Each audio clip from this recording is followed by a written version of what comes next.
Basicamente, hoje a gente vai fazer uma revisão de alguns pontos principais e concluir alguns detalhes que faltaram do domingo passado e apresentar um pouquinho do que vai ser o segundo módulo da TMC, oportunamente, quando for marcado.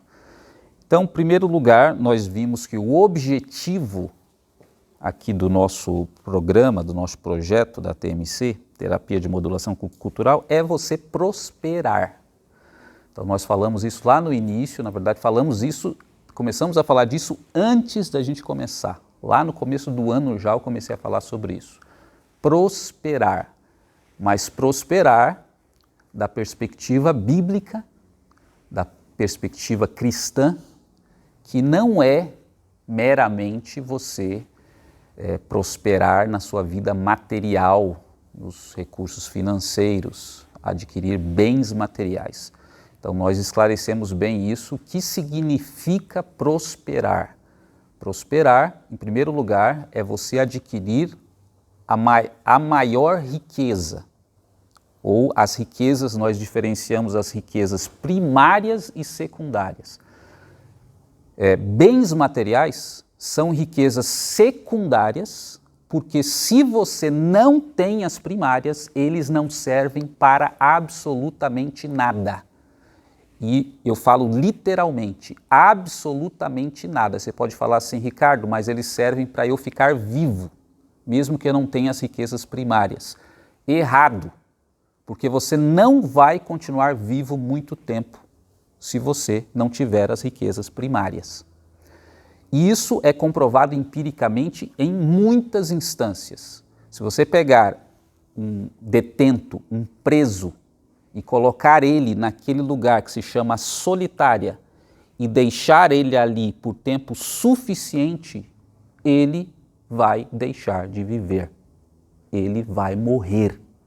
Porque você subtraiu dele aquilo que mantém o próprio ser humano vivo, que é a sua sociabilidade. Se você tirar isso de um ser humano, qualquer um, pode ser o cara mais antissocial que você pode imaginar na face da Terra, ele morre em mais tempo ou menos tempo, mas o destino dele é a morte. Então, se você tem a riqueza secundária, os bens materiais, sem ter a primária, que nós comentamos aqui em mais detalhes o que é primeiro, é a conexão que você tem com outras pessoas. Essa conexão que você tem é uma das riquezas primárias. E sendo uma riqueza primária, ela não se esgota aqui nessa vida. Por isso que Jesus fala, conquistai amigos com as riquezas da injustiça para que eles vos recebam nos tabernáculos eternos. Quando Jesus está falando sobre isso, ele está falando sobre a riqueza secundária, mas está dizendo que se você não usar a riqueza secundária para conquistar a riqueza primária, o que vai acontecer é que você não terá um destino eterno. Só isso.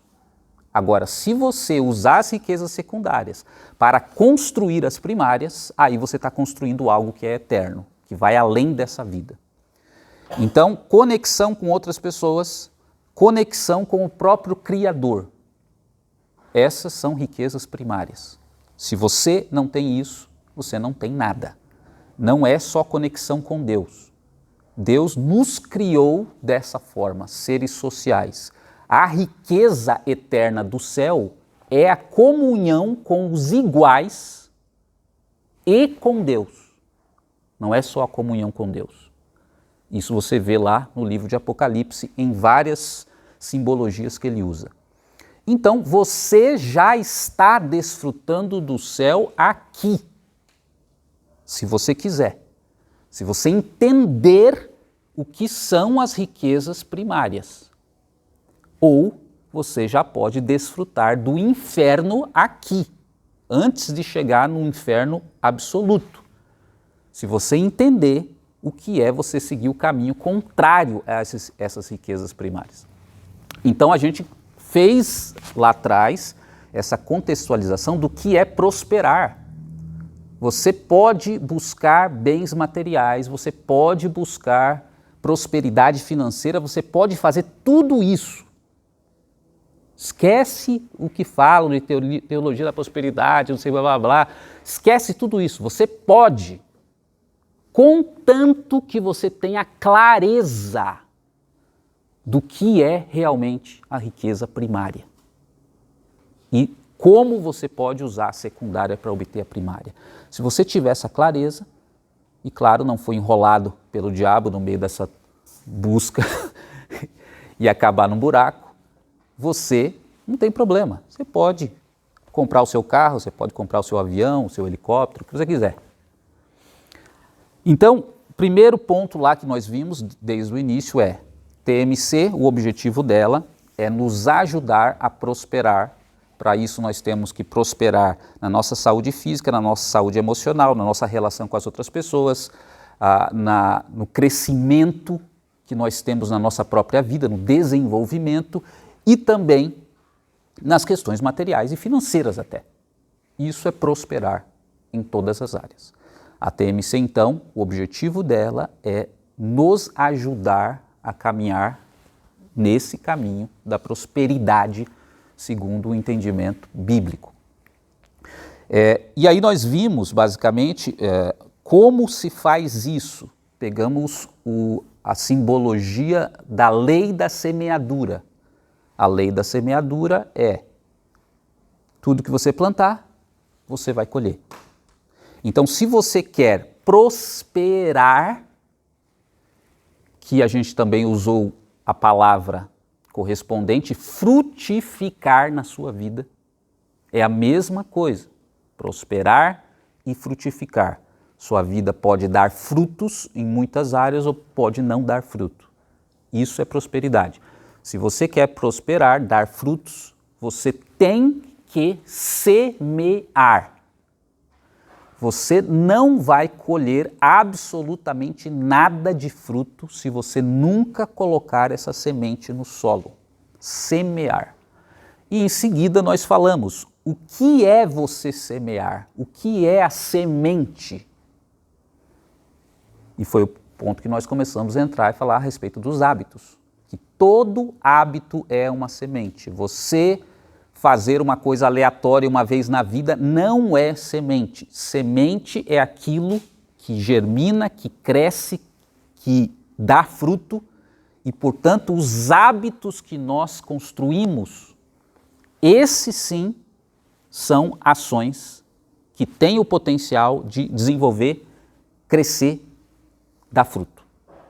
Então, você quer fruto na sua vida, você quer prosperar em áreas da sua vida específica, você tem que pensar quais são as sementes que você tem que plantar, hábitos na sua vida que você tem que plantar para que depois de certo tempo você tenha o resultado que é o fruto. E a gente detalhou esse processo de plantio, digamos assim. Primeiro, você precisa definir o fruto que você quer na sua vida. Segundo, depois que você definiu o fruto, o resultado, o objetivo, você tem que definir a semente, qual semente ou hábito eu preciso plantar para que no futuro, depois de algum tempo, você colha esse fruto ou esse resultado. Então você tem que pensar qual fruto eu quero, qual a semente que eu preciso plantar, o hábito para obter esse fruto. Terceiro, você tem que fazer um plano do hábito básico, incluindo aqueles 3 elementos que nós falamos sempre, que é o gatilho, a rotina e a recompensa.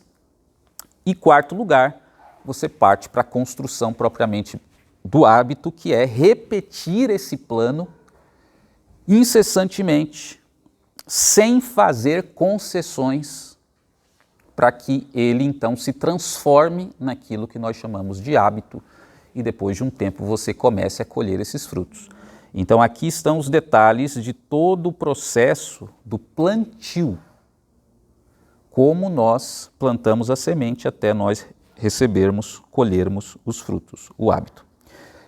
Uma pergunta que poderia ser levantada a respeito disso, especificamente da construção do hábito, a pessoa pode falar assim, olha Ricardo, eu tenho dificuldade, tentei, né, mas eu fiquei com dificuldade de fazer esse plano do hábito, com o gatilho, com a rotina e com a recompensa. Eu até disse que ia ajudar vocês, acabei esquecendo, deixando para lá, então agora eu forneço essa ajuda. Vocês têm, todos vocês, agora atualmente, vocês têm um assistente altamente preparado para te ajudar em qualquer demanda ou situação da sua vida. Você pode usá-lo ou usá-la, né? Porque é você que vai definir se é ele ou ela, a qualquer momento, em qualquer circunstância, qualquer horário, seja de madrugada, seja de manhã, de noite, em qualquer época do ano. É só você entrar lá, se você não tem ainda, instala no seu celular, lá o ChatGPT, e ele pode te ajudar, inclusive, para fazer esse tipo de coisa.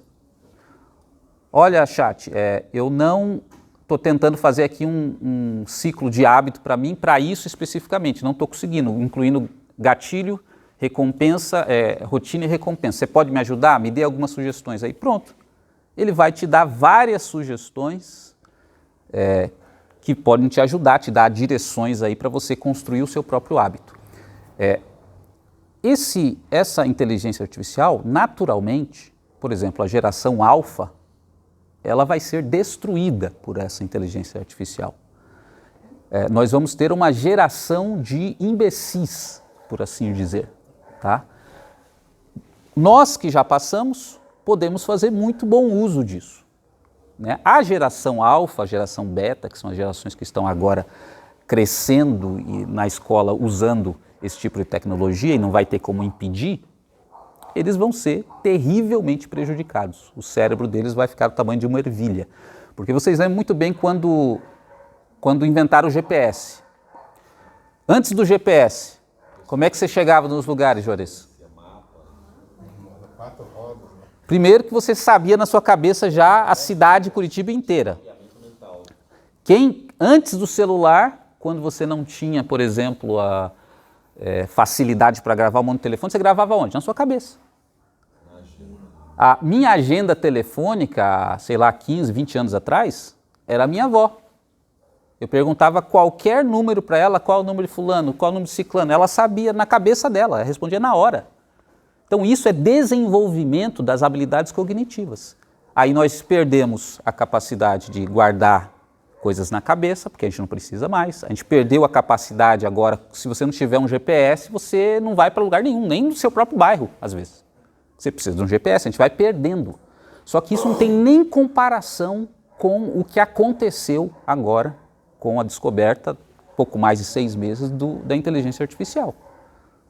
Agora, qualquer coisa que você imagina, você coloca lá e você tem a resposta pronta. Isso é uma maravilha para mim. A minha produtividade, por exemplo, aumentou 10, eu uso todos o santo dia, eu uso essa ferramenta, todo santo dia. Para mim é ótimo. Para a geração alfa, vai ser a ruína dela. Simples. Se eu tivesse um filho hoje que fosse da geração alfa, eu iria proibir até onde eu pudesse, ele não tocaria nessa ferramenta. Porque, estou falando isso sempre para os meus alunos, aquelas pessoas que não usarem vão ser os seres humanos pensantes dessa próxima geração. Porque todos os outros não vão pensar. Então, a gente que já é mais experiente, mais adulto, não vai ter prejuízo em usar essa ferramenta. Então, use. Baixe lá no seu celular, use. Né? Eu baixei no celular da Priscila. Presta aqui, Priscila, só para quem eventualmente não sabe como é que funciona. Né? É importante isso. Ó, tá baixado aqui, você pode até falar, você não precisa nem escrever. O nome dela é Clara, né? Oi, Clara, tudo bem? Eu estou aqui tô numa palestra ao vivo, estou falando aqui sobre a ferramenta do ChatGPT. Oi, Priscila, tudo bem? E você? Que legal que você está apresentando sobre o ChatGPT. Como está na palestra? A palestra está indo muito bem. Até agora eles estão atentos, né? Mas não sei se vão ficar até o final. Que ótimo que está indo bem até agora. Manter o interesse até o final pode ser desafiador. Talvez incluir algumas interações ao vivo ou exemplos práticos possa ajudar a manter a atenção deles. Eu acho que essa é uma das coisas que eu tenho que Algo fazer. assim? Realmente eu não faço muito isso, mas das próximas eu vou tentar fazer.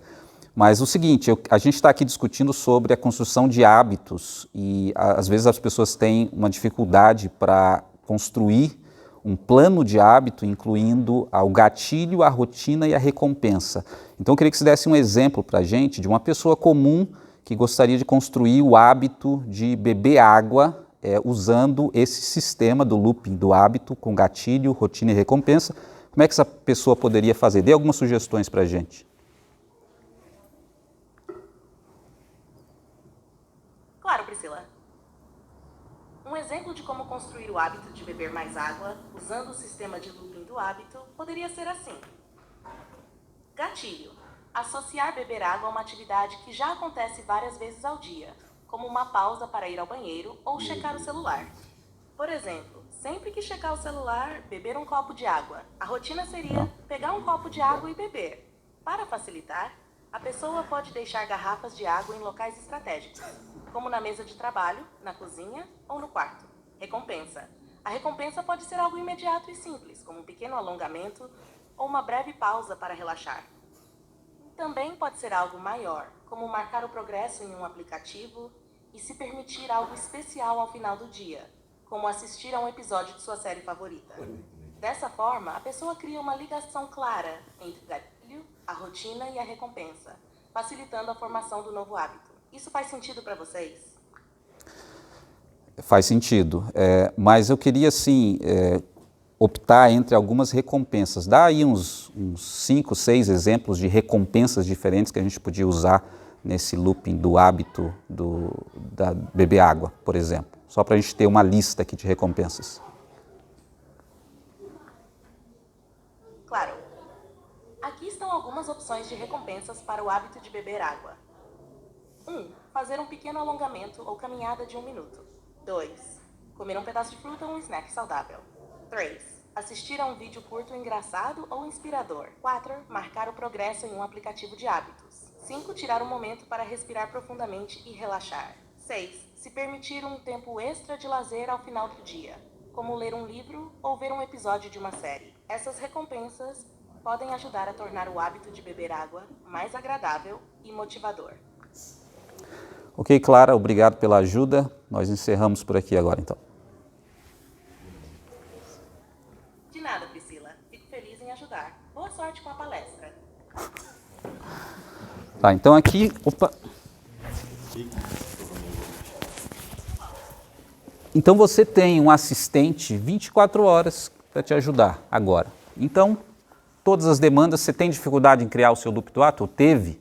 Pronto, já sabe como resolver. Baixa lá o aplicativo.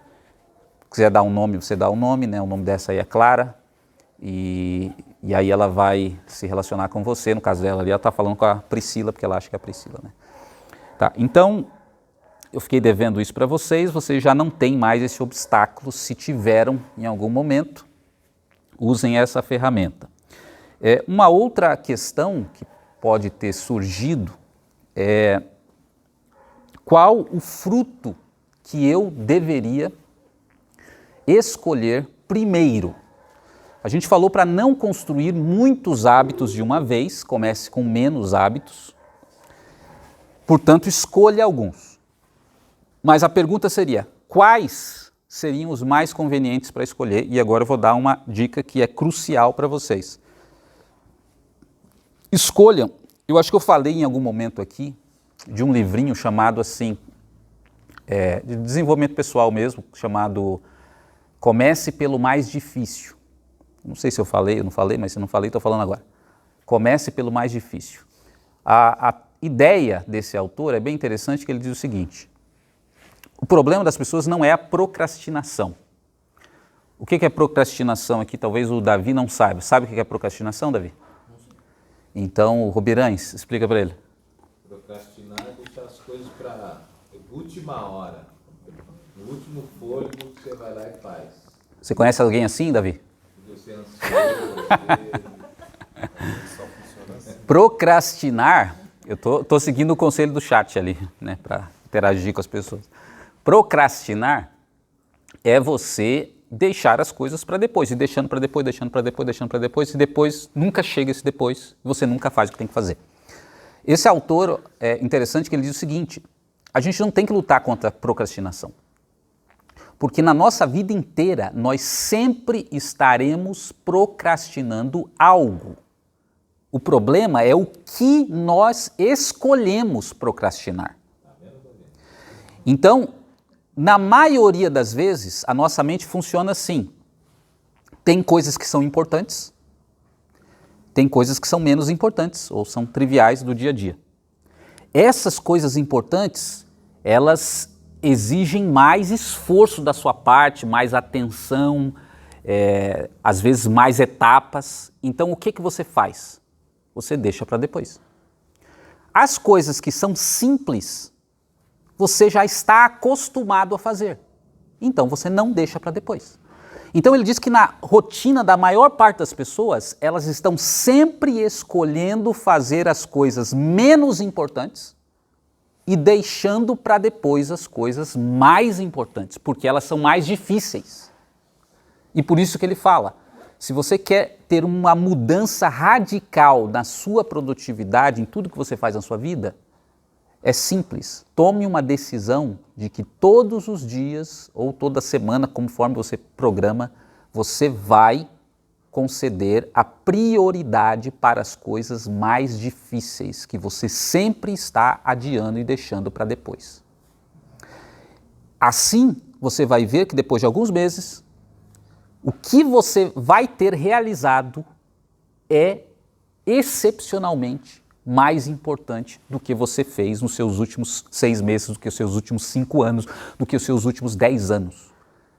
Então, é a forma como você pensa. Eu vou procrastinar o mais importante. Esse é o nosso maior erro. Então, se eu posso te dar uma dica sobre que frutos eu quero na minha vida, pense quais são os hábitos, os frutos, melhor dizendo, as recompensas, os resultados que fariam a maior diferença na sua vida, teriam um maior impacto na sua vida. Quais são eles? Faz uma lista de 3. Fez essa lista de 3?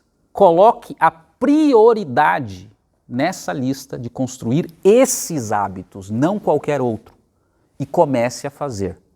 Procrastine os outros que não fazem diferença nenhuma na sua vida. E faça isso durante 6 meses para você ver. Faça isso durante 1 ano para você ver o que vai acontecer. Então, sobre essa questão de que fruto escolher, a dica que eu dou para vocês é essa. Faça essa lista dos 3 mais importantes, que vão ter mais impacto na sua vida, que vão gerar maiores resultados ao longo do tempo. Coloque a prioridade e invista neles. Eu vou dar o meu exemplo do que eu fiz a respeito dessa lista. Lista de 3. Eu coloquei, primeiro lugar, eu pensei efetivamente nisso. Quais são as atividades ou os frutos que, se eu alcançar, eu vou ter um maior benefício na minha vida, são os mais importantes. Com base nas minhas crenças, claro, pode ser que as suas sejam diferentes, mas primeiro lugar é o meu tempo de imersão espiritual, que no meu caso é todas as segundas-feiras. Então, todas as segundas-feiras, desde que eu fiz essa lista e comecei a praticar, já fazem 30 segundas-feiras que eu não falho, sem concessão. 4 horas de imersão. E eu não tenho como transmitir para vocês o quanto de diferença. Claro que eu já fazia, mas eu não fazia com essa assiduidade, com essa sistematicidade que eu estou fazendo agora. E mesmo assim, eu não tenho como expressar para vocês a diferença absurda que isso tem feito na minha vida em todas as áreas. 30 semanas. E a partir dessa experiência, eu pretendo não parar mais para o resto da minha vida. Pode ser que eu tenha que mudar o dia, mas eu não tenho intenção nenhuma de suspender isso. Segunda coisa de maior impacto que eu coloquei.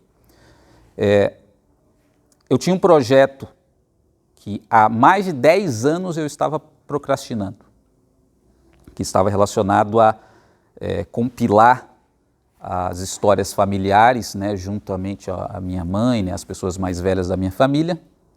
E há 10 anos que eu falo disso e que eu procrastino. Por quê? Porque é uma coisa difícil, porque é complicado, porque tem que arranjar tempo, tem que se reunir, envolve a outra pessoa, envolve a agenda da outra pessoa. Nesse período de 6 meses para cá, que nós começamos aqui, eu falei, agora, isso é importante? Isso tem um impacto grande, ao meu ver? Sim. Então, assunto encerrado. Vou parar de procrastinar. Vou procrastinar outras coisas. E aí eu comecei a fazer. E não me arrependo nem um segundo. Isso vai ser concluído antes do fim do ano. E a terceira coisa que me ocorreu também quando eu estava pensando quais são as coisas de maior impacto. Eu tinha um projeto de um livro para escrever que, na verdade, tem vários, né? Mas tem um em especial que seria o mais importante, que eu só tinha pretensão, talvez, de entrar nesse projeto antes de morrer. Se eu conseguir fazer esse projeto antes de eu morrer, está ótimo para mim, porque seria a pesquisa, né, ou o projeto mais importante em termos de escrita que eu teria para fazer. E aí eu pensei, parei, refleti dentro desses ensinamentos da TMC que a gente está tendo aqui e falei, isso está errado. Porque se é o mais importante, eu tenho que começar pelo mais importante. Eu não tenho que deixar o mais importante para depois. Eu não tenho que deixar o mais difícil para depois. Porque realmente eu nunca cogitei fazer agora porque eu sabia da complexidade e da dificuldade de escrever esse livro. E nesse período da TMC, onde muitos de vocês ainda nem pegar o caderno pegaram, eu comecei a fazer isso. E esse livro vai ser publicado em julho agora. Uma coisa que eu sonhava fazer só depois, ou talvez antes de morrer. Para vocês terem ideia do poder que é você tomar decisões na sua vida e você tomar decisões de parar de procrastinar o que é o mais importante. E procrastinar outras coisas que não vão fazer diferença nenhuma na sua vida. Então, se vocês não estão experimentando essa transformação, que é a proposta da TMC, problema de vocês, porque eu estou. Eu estou aplicando em mim. Eu sempre falo assim nos bastidores que geralmente os temas que eu escolho trabalhar tudo são um pouco egoístas. Eu estou pensando em mim. Porque se não servir para mais ninguém, está servindo para mim. Vai fazer diferença para a minha vida. Então não faz diferença se tiver 2 ou 3 aqui. Eu vou falar do mesmo jeito e eu vou aprender. E como eu disse para vocês, uma das melhores maneiras de você conseguir a recompensa do aprendizado é você estar expondo para outras pessoas. E aí você mesmo é o maior beneficiado. Eu fiz, mas as coisas que eu tenho que fazer. Isso, comece com poucos, para não sobrecarregar ou atrapalhar, atropelar, e vá acrescentando outros à medida que você vai ficando mais constante naqueles que você iniciou. Tem mais alguém que iniciou algum, que quer compartilhar, só para os outros saberem? Incentivar outras pessoas? Alguém mais?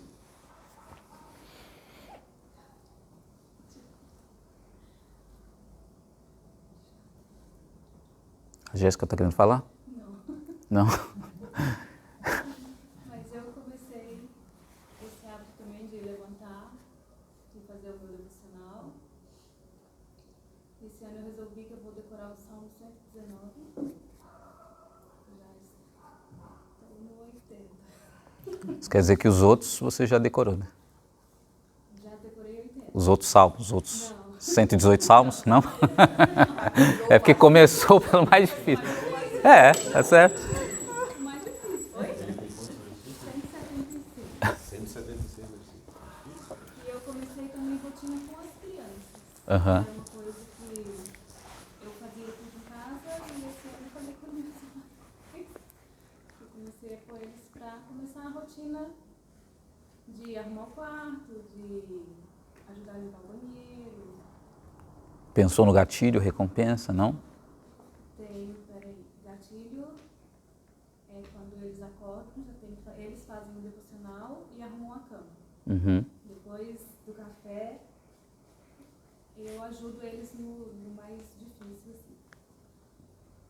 E a recompensa é assistir televisão sexta-feira, que também não tem televisão Uhum. na semana. Aí se eles fizerem tudo certinho, tem. Tem o dia de cinema lá em casa. Aham. E até agora, qual o efeito que você está sentindo? Tá indo, Tá indo? é bom. Nossa. Mais alguém aí? Começou alguma coisa? Quer compartilhar? Tá, então, vamos seguindo. Se alguém quiser interromper no caminho, vai interrompendo. A gente, então, passou por essa etapa de construção do hábito e passamos para a última etapa, que seria da mudança de hábitos. E aí, a respeito da mudança de hábitos, é o ponto que a gente parou ali, que faltou um pedacinho. O que a gente tem que entender na parte de mudança de hábitos, só para recapitular e avançar um pouquinho mais, é que a gente costuma chamar de vício algumas coisas específicas. Cigarro, bebida, drogas, isso são vícios. Mas, na verdade, vício e virtude são duas faces da mesma moeda, do hábito. Virtude são hábitos que você construiu e que são proveitosos para você, para a sua vida, para a vida dos outros, da sua família. Vícios simplesmente são hábitos que são destrutivos, que prejudicam a sua vida. Então, viciado, né, o sentido pejorativo que a gente usa, não é somente o alcoólatra, não é somente o cara que usa drogas, não é somente o cara que usa o cigarro. Talvez esses sejam vícios que destroem mais rapidamente. Mas um vício é todo e qualquer hábito que atrasa a sua vida, que prejudica a sua vida ou da sua família. Tudo isso é vício. Então, se você é viciado em açúcar, não tem diferença nenhuma ser viciado em açúcar ou cigarro. Se você é viciado em café e faz mal para você, não tem diferença nenhuma entre o café e a bebida. A diferença é só o tempo que leva para destruir a sua vida. Pode ser que a bebida, que a droga, que nem as próprias drogas, tem várias gradações, aquelas que destroem mais rápido e mais lento. O cigarro é uma droga igual a qualquer outra, só que, de repente, o crack destrói muito mais rápido. Então, uma coisa que a gente tem que colocar na nossa cabeça, vício e virtude são coisas comuns. Coisas comuns que são hábitos que nós construímos. E aí a gente acha absurdo, eu estou falando disso porque a gente falou disso no domingo passado, né? A gente falou do diácono da igreja lá que fumava, e a gente, que absurdo. Não tem absurdo nenhum. Porque não tem diferença nenhuma entre o que é viciado em remédio, entre o que é viciado em açúcar, o que é viciado em redes sociais, o que é viciado, é tudo vício do mesmo jeito. Só que a gente escolhe aqueles que são piores, outros que são melhores. Então, a primeira coisa, a gente tem que ter claro essa questão. Vício e virtude são duas faces da mesma moeda e a gente tem, então, que mudar certos vícios. Seja de comida, seja de sedentarismo, seja remédio, seja ira. Por exemplo, você irar-se como um hábito que você tem recorrente, isso você acha que é prejudicial ou não para a vida da pessoa? É prejudicial, é óbvio. É prejudicial, prejudica a vida da pessoa, prejudica a família, prejudica... Então, quer dizer, é um hábito que é um vício. E se é um vício, você tem que trabalhar para mudá-lo, se você não quer que ele continue prejudicando a sua vida. Excesso de preocupação é a mesma coisa. Prejudica a sua vida? Sim, prejudica a sua vida, prejudica a sua saúde, prejudica a vida dos seus familiares em volta de você. É um vício. Do mesmo jeito, destrói você do mesmo jeito que a bebida destrói o outro. Então a gente tem que trabalhar para mudar esse hábito. Falta de diálogo, por exemplo, vamos falar do casal. É um hábito, pode ser um hábito o dialogar, pode ser um hábito a falta de diálogo. Isso ajuda ou prejudica, será? Prejudica. Se prejudica, é uma virtude ou é um vício? É um vício, porque está destruindo, porque prejudica. Pode ser bem lento até a forma como prejudica, mas está prejudicando, está comprometendo e pode chegar a destruir realmente até um casamento. Então veja como essa questão ela é muito mais ampla, questão de vício e virtude. Por outro lado, tudo que você faz, que te edifica, que te constrói, que constrói o casamento, que constrói a família, seja o que for, é virtude. E a gente também supervaloriza algumas virtudes. Fala assim, o sujeito é um virtuoso, porque ele sabe tocar piano lá, igual a Jéssica, esplendorosamente. É um virtuoso. Tem até esse termo, né, para músicos, para artistas, são virtuosos. É uma virtude? É uma virtude, porque tocar um instrumento nada mais é do que um hábito. Você ser um artista capaz de pintar uma tela nada mais é do que um hábito que você construiu. Você aprendeu a fazer, se tornou um hábito, você dá as pinceladas lá conforme do hábito. É uma coisa que constrói, que edifica? Então é uma virtude, ele é um virtuoso. Agora, se a pessoa é uma pessoa que tem um tratamento com os outros exemplar, que você se relaciona com ela e ela fica assim, maravilhada com a forma que você trata as pessoas, isso é uma virtude ou não? Isso é um hábito, porque a pessoa construiu isso, não pense que a pessoa nasceu assim e já trata, não, ela construiu o hábito. E agora é uma virtude, porque esse hábito constrói. Por onde ela passa, ela está construindo as relações, ajudando as pessoas, fazendo as pessoas se sentirem melhor e ela mesma. Então, todos nós temos que nos tornar virtuosos. E isso nada mais é do que construir hábitos que são virtudes, que edificam, que constroem e não que destroem.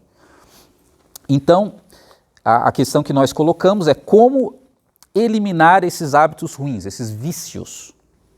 Nós já vimos que, infelizmente, não dá para eliminar, mas nós podemos alterar a estrutura desses hábitos. Como que você altera? Você primeiro tem que identificar o gatilho. Então vamos pegar o exemplo da ira que a gente falou, desse vício. A pessoa, será que tem algum gatilho que faz a pessoa explodir?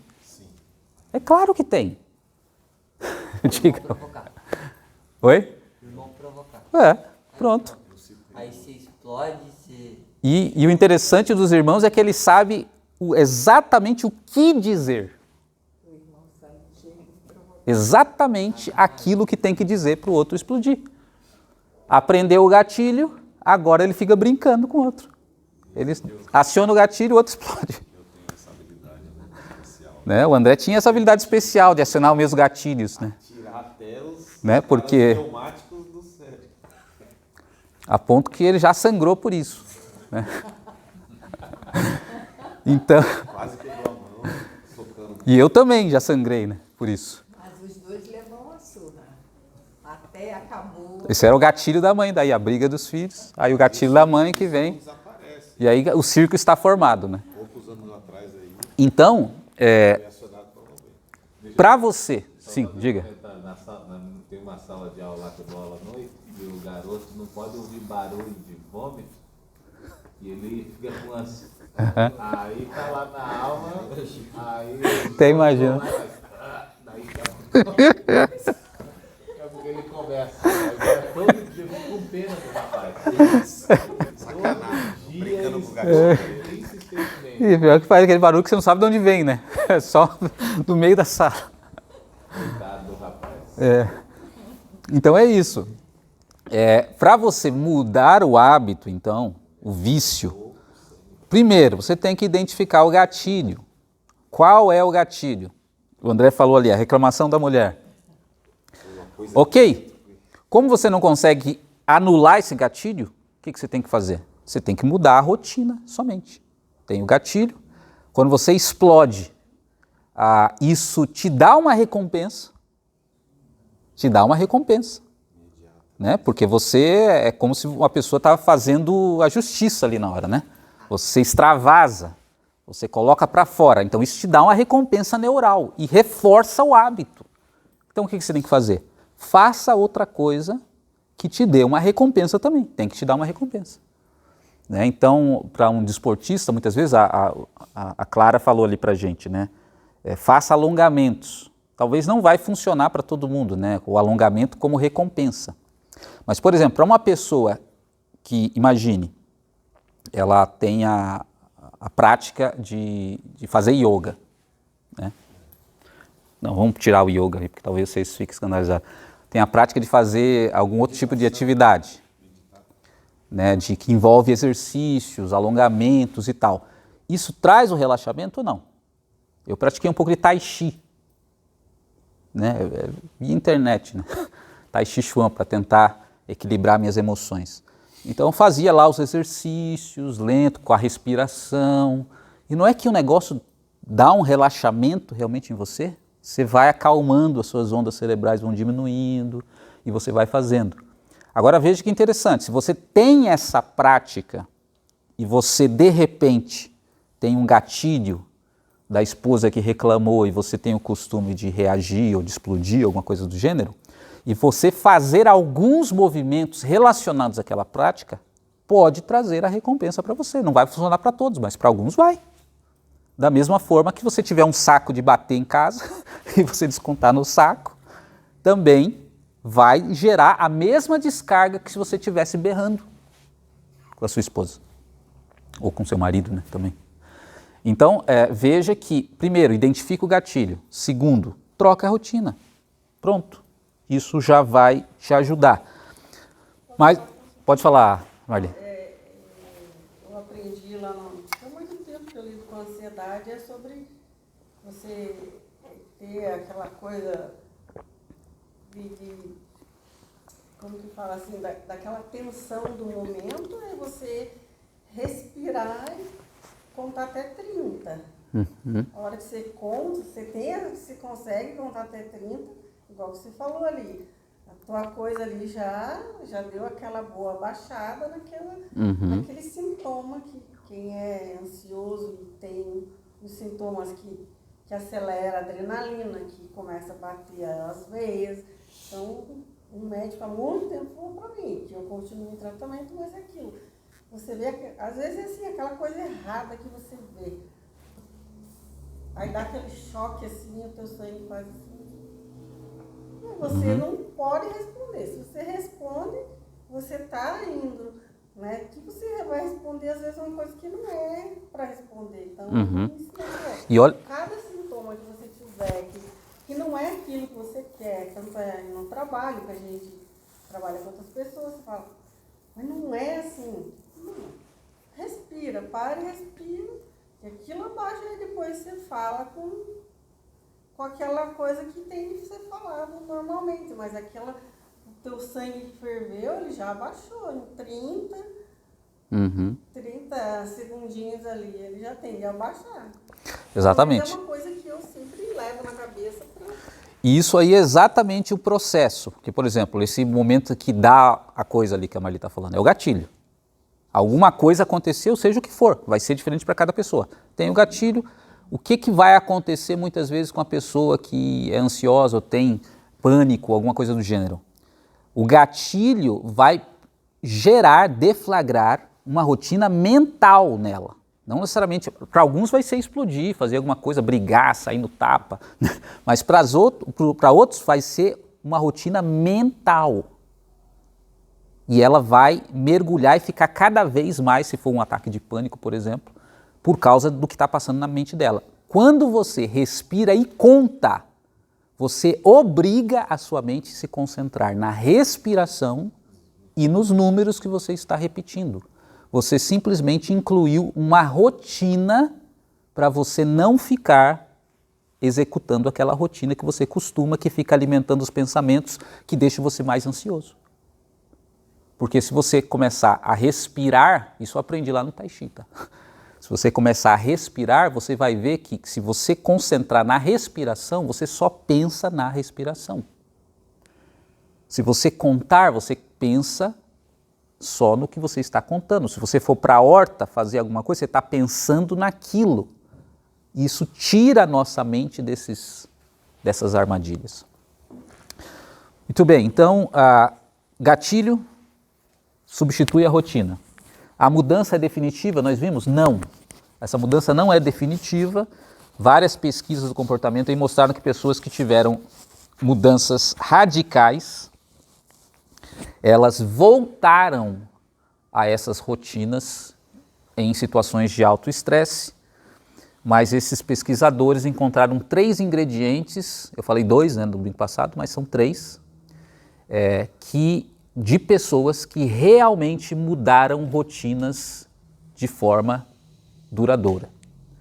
O primeiro desses fatores, desses ingredientes que foram encontrados, isso em pesquisas acadêmicas, é que muitas das pessoas que mudaram realmente, elas passaram por tragédias pessoais ou tragédias envolvendo pessoas próximas dela. Muitas pessoas que realmente mudam a sua vida, decidem mudar, é porque elas passaram por tragédias. E é incrível como, às vezes, ou na maioria das vezes, tem que acontecer uma quase tragédia, ou a gente tem que quase morrer, ou alguma coisa assim acontecer para a gente assumir o compromisso com a gente mesmo de mudar certas coisas na nossa vida. Então a primeira coisa que essas pesquisas mostraram foram isso. Pessoas que mudaram de forma duradoura, muitas delas experimentaram essa situação de tragédia ou quase tragédia. A minha mãe foi uma. Minha mãe mudou a vida dela totalmente depois que meu pai foi embora. E para ela foi uma tragédia mesmo. Ela ficou numa situação muito difícil. Eu fui era a filha mais velha, foi o que mais sofri para ajudar ela a sair daquele limbo que ela ficou. E ela não se conformava de jeito nenhum. Aí ela mudou a vida dela devido a uma tragédia. Então ela mudou a vida dela com Deus, né? Mudou a vida dela em todos os aspectos. Alimentação, a cirurgia da vesícula também mudou bastante. Deus transformou a vida da minha mãe. Não precisava ser assim, né?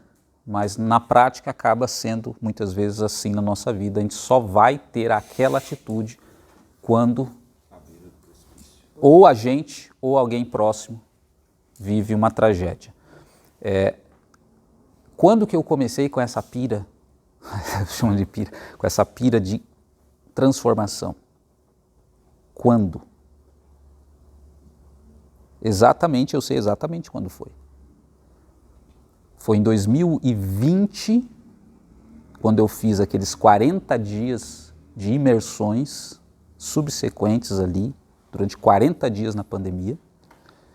Isso virou muitas chaves na minha cabeça. Mas não foi o principal, não foi o suficiente para eu tomar atitude e falar assim, vou mudar muitas coisas na minha vida. Isso aconteceu quando meu pai faleceu. Na verdade, foi algumas semanas antes dele falecer que eu comecei a sonhar com ele. Eu até relatei aqui para vocês alguns momentos. Eu comecei a sonhar, e no momento que eu comecei a sonhar, eu já sabia que ele iria morrer. Muito em breve. E aí, numa dessas visitas que eu fui lá, eu tive uma visão ali no leito que ele estava. E a visão basicamente que eu tive era eu ali naquele leito. Porque como eu testemunhei aqui, vários dos problemas que ele tinha de saúde, eu também tenho. Então eu tive uma visão do meu fim naquele momento. Eu me vi naquela cama morrendo. Não foi só o impacto do seu pai morrer, mas o impacto que eu fiquei diante da minha morte naquele momento. E aí quando eu saí dali,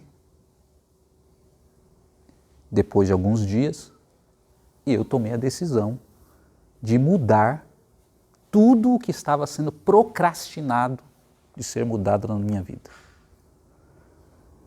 Então essa pesquisa, ela é muito verdadeira.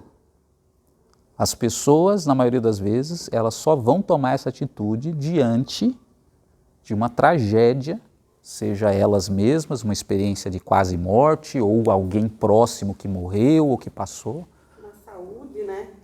Saúde, uma situação de saúde. Ou você, que nem você olhou no seu pai, eu penso a mesma coisa, assim, você olha para o outro e vê aquilo, você fala, não, eu não quero esse mesmo fim, mas porque eu ainda tenho oportunidade de mudar hábitos de saúde mental, de comida, de relacionamento, então é importante também essa visão, né, de você mudar pensando na saúde da gente, é uma das coisas importantes, né, nesse tipo de pensamento, e daí você muda também todo, é uma das coisas que eu penso, estou tentando é mudar isso, na visão que eu tenho, por exemplo, do meu pai, também, Sim. que é depressivo, que não faz exercício, que tem vários fatores. Você se olha ali e fala, não, eu não quero melhorar, né, Sim. na vida a respeito disso. Mas é só olhando lá que você se enxerga e fala, não, Exatamente. se eu não melhorar, eu vou ficar igual. Pegando carona do que você está falando, eu sempre tive um pensamento. Existe um propósito, por exemplo, para a gente fazer parte da vida das pessoas, se relacionar com as pessoas e saber, muitas vezes, dos erros delas, dos equívocos, observar, ser observador. Se você tiver intimidade, vai ser compartilhado com você, mas eu sempre tive esse pensamento do porquê disso, qual o propósito disso. Um dos grandes propósitos, para mim, é eu aprender observando o erro dos outros. O caminho que as pessoas estão indo, o fim que elas estão chegando. Se eu conseguir aprender com o erro dos outros e mudar a minha vida, os meus hábitos, feliz eu sou. Porque se eu não conseguir, muitas vezes, só quando eu estiver passando, realmente estiver na beira do precipício, é que eu vou mudar. Não é aí que eu quero chegar. Eu quero aprender vendo o caminho de outras. Exato. E o triste é o seguinte, tem as pessoas que veem essas coisas acontecendo com pessoas próximas, como a Marli também relatou ali, e isso não é suficiente ainda para ela tomar decisões. Tem gente que isso acontece com ela mesma e ainda assim ela não decide mudar a vida dela. E tem gente que vai para o caixão, mas não toma essa decisão de mudar a sua vida. Então eu acho que esse tipo de experiência, todos nós somos submetidos. Deus coloca a gente, às vezes, em contato com uma pessoa, com uma circunstância que acontece, sempre com o objetivo de fazer a gente acordar antes do momento derradeiro. Algumas acordam, outras não acordam. E às vezes até no momento derradeiro a pessoa não acorda. E ela vai até a sepultura. Igual Saul, foi até a sepultura, mas não retrocedeu. Então, primeira coisa que eles viram é isso, tragédias pessoais. Segunda coisa que eles viram é que as pessoas que experimentavam essas mudanças estavam em grupos de pessoas que estavam buscando essa mesma mudança, que nós falamos no domingo passado. E terceira coisa, a fé, que a maioria dessas pessoas que experimentaram essa mudança duradoura, elas tiveram uma relação com a fé. E aí a parte que eu não pude terminar com vocês é que esses cientistas disseram o seguinte, vários deles, que é por isso, essa é a razão do sucesso, por exemplo, de instituições como Alcoólicos Anônimos. Porque, veja só, primeiro, eles inserem a pessoa em um ambiente onde todos ali estão buscando essa mudança. Um dos lemas dessas instituições é o seguinte, você só pode levar lá o indivíduo só entra no grupo se ele conceder. Se ele não conceder, se ele não quiser mudar, não faz diferença nenhuma. E pior, vai atrapalhar os outros. Às vezes acontece de algum que ainda não foi convencido e por alguma circunstância está ali, mas como a maioria está convencido, o efeito alcança aquela pessoa. Então o AA, em primeiro lugar, ele insere as pessoas em um ambiente onde todos estão buscando essa mudança. Segundo lugar, as pessoas são submetidas às tragédias dos outros. Porque lá nada mais é do que você sentar e você ficar ouvindo a tragédia que aconteceu com fulano, a tragédia que aconteceu com ciclano, a tragédia que aconteceu com o outro que era advogado e perdeu tudo e estava dormindo na rua, o outro que era médico, perdeu o CRM, não sei o que, e tá lá. Você acha que é pobre? A minha mãe que sempre fala isso, que frequentou lá, que ela achava que ia chegar lá e ia ter um monte de pobre. Tem os pobres lá, e tem um monte, talvez mais, ricos,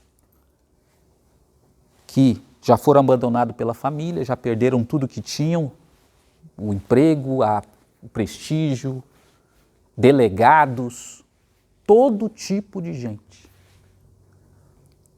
E aí eles são submetidos às tragédias dos outros, que vai impactando, porque eles vão se chegando naquele momento, como eu vi lá, com meu pai na cama. Só que, por outro lado, eles vão vendo a libertação também que está acontecendo na vida do outro que está lá, que já superou, que está 1 ano, que está 3 anos, que está 5 anos, que está 10 anos, e aí eles começam a acreditar que eles também podem mudar. Então tem o elemento da tragédia, tem o elemento de você estar compartilhando num grupo, e tem o elemento de Deus, porque eu não sei se vocês sabem, mas dos 12 passos que você tem lá, por exemplo, nos Alcoólicos Anônimos, que se repete em vários outros narcóticos anônimos e por aí vai, 6 passos falam especificamente e diretamente de Deus. E, por exemplo, eu trouxe aqui para vocês um dos passos, passo 2, que diz o seguinte, que eles repetem, acreditamos que um poder superior a nós mesmos pode nos ajudar a alcançar a sobriedade. E os passos vão seguindo. O outro passo diz, eu reconheço todos os malfeitos que eu fiz, me comprometo a retratar-me, peço perdão a Deus e perdão aos outros. Isso eles repetem lá. E é por isso que eu digo para vocês que muitas vezes a igreja não está em templos, não está em lugares onde tem placa. As igrejas estão lá, nesses lugares, onde as pessoas estão sendo literalmente tiradas da lama e colocadas em cima de uma rocha de uma vida nova. Onde não tem instituição nenhuma, onde não tem obrigação nenhuma. As pessoas estão lá porque elas querem mudar de vida, com o mesmo objetivo, reconhecendo as suas culpas, que eles não são santarrões, como eu disse no domingo passado, que eles não são melhores do que ninguém, e que eles precisam de Deus e precisam dos outros para eles mudarem. E aí acontece o milagre de Tiago, que muitas vezes não acontece, ou na maioria das vezes não acontece nos templos oficiais, acontecem nos subúrbios desses lugares, espalhados por todos os lados, que a gente nem toma conhecimento que existem. Mas o milagre de Tiago está acontecendo lá. Então, as conclusões que essa reflexão nos traz é, primeiro, que as pessoas ainda não entenderam o papel da igreja, que todos nós estamos em reabilitação. Essa ficha tem que cair. Todos nós estamos num processo de reabilitação. Nós somos aqueles alcoólatras que estão na calçada. Literalmente, nós somos. Porque não existe distinção de pecados. E a igreja era para ser esse centro de reabilitação, onde o milagre de Tiago acontece, as pessoas são curadas, libertas e são transformadas. E, em segundo lugar, a conclusão também que isso nos traz é que mudar hábitos não é suficiente sem mudar crenças que nós temos, porque as crenças justamente é aquilo que alimenta os hábitos. Então é nesse ponto que nós entramos no segundo módulo, que vamos continuar oportunamente, porque o que a gente está falando aqui, que só a mudança da estrutura do hábito não dá conta, é porque o John, aquele alcoólatra que participou do estudo, ficou 13 anos sem beber e, de repente, diante de uma situação, ele voltou a beber. Simples, porque ele mudou o hábito, mas nas crenças dele, ele continuava acreditando que ele não podia suportar